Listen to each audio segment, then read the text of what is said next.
நாளை தொடங்கும் சட்டமன்ற கூட்டத்தொடரில் மகளிருக்கு மாதம் 1000 ரூபாய் வழங்கும் திட்டம் விரிவுபடுத்தப்படுவது தொடர்பான முடிவு எடுக்கப்படும் என்று எதிர்பார்க்கப்படுகிறது.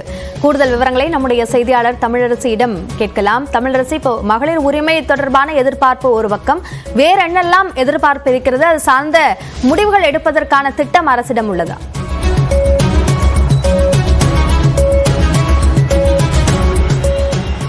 அபிநயா, 2024-25 ஆண்டிற்கான பொது பட்ஜெட் பிப்ரவரி 19ஆம் தேதி தாக்கல் செய்யப்பட்டது. வேளாண் பட்ஜெட் பிப்ரவரி 20ஆம் தேதி தாக்கல் செய்யப்பட்டது.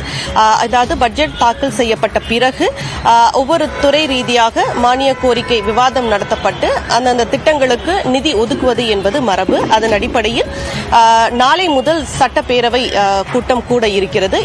இதில் மானிய கோரிக்கை மீதான விவாதம் தொடர்ந்து நடைபெற இருக்கிறது. முன்னதாக 24ஆம் தேதி நடைபெறும் என அறிவிக்கப்பட்டது. ஆனால் விக்கிரவாண்டி இடைத்தேர்தல் அறிவிக்கப்பட்டிருப்பதன் காரணமாகவே முன்கூட்டியே சட்டப்பேரவை தொடங்கும் என அறிவிக்கப்பட்டது. அதன்படி நாளை முதல் சட்டப்பேரவை கூடுகிறது. முதல் நாளான நாளை விக்கிரவாண்டி சட்டமன்ற உறுப்பினர் மறைவுக்கு இரங்கல் தெரிவிக்கப்பட்டு நாளைய கூட்டம் என்பது ஒத்திவைக்கப்பட இருக்கிறது. அதன் பிறகு 21ஆம் தேதி முதல் மானிய கோரிக்கை மீதான விவாதம் தொடர்ந்து நடைபெற இருக்கிறது. 29ஆம் தேதி வரை இந்த சட்டமன்ற கூட்டத்தொடர் இந்த ஆண்டு நடைபெற இருக்கிறது.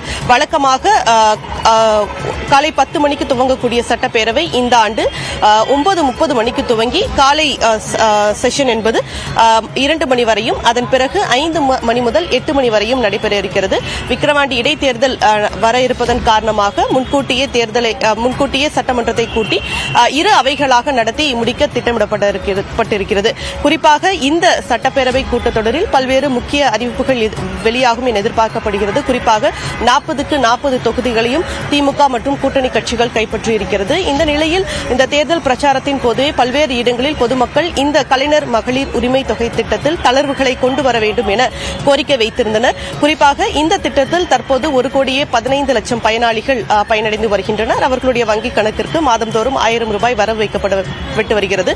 ஆனால் இதில் தகுதியடையக்கூடிய பயனாளிகளுக்கு சில நிபந்தனைகளை தமிழக அரசு வைத்திருக்கிறது. இதன் மூலம் சிலர் இந்த திட்டத்தில் இணைய முடியாமல் இருக்கின்றனர். எனவே இதில் நிபந்தனைகளை கொண்டு வர வேண்டும் என்று தொடர்ந்து மகளிர் வலியுறுத்தி வரக்கூடிய நிலையில் இது தொடர்பாக பல்வேறு இடங்களில் பிரச்சாரத்தின் போதே திமுக அமைச்சர்கள் கூறி வந்தனர். இதில் நிபந்தனைகள் கொண்டு வரப்படும் என கூறி வந்தனர்.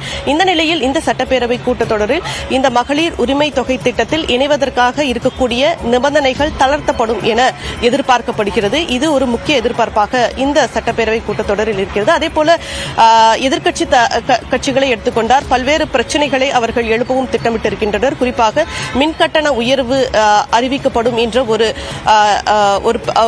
எதிர்பார்ப்பு இருக்கக்கூடிய நிலையில் அது தொடர்பாக எதிர்க்கட்சிகள் கேள்வி எழுப்புவார்கள் என்றும், அதேபோல தற்போது போதைப் பொருள் பயன்பாடு, சட்டம் ஒழுங்கு பிரச்சினை, மேகதாது மற்றும் காவிரி அணை உள்ளிட்ட பல்வேறு பிரச்சனைகள் குறித்தும் எதிர்க்கட்சிகள் இந்த சட்டப்பேரவை கூட்டத்தொடரில் கேள்வி எழுப்புவார்கள் என எதிர்பார்க்கப்படுகிறது. அபிநயா, இந்த தேர்தல் பிரச்சாரத்தின் போதும் இந்த மகளிர் உரிமை தொகை அனைவருக்கும் வழங்குவதற்கான ஒரு திட்டமிடல் இருக்கிறது என்ற குரல்கள் எழுந்ததை பார்த்தோம். அது சார்ந்த முடிவு எடுக்கப்படுமா என்பதை பொறுத்திருந்து பார்ப்போம். விவரங்களுக்கு நன்றி தமிழரசு.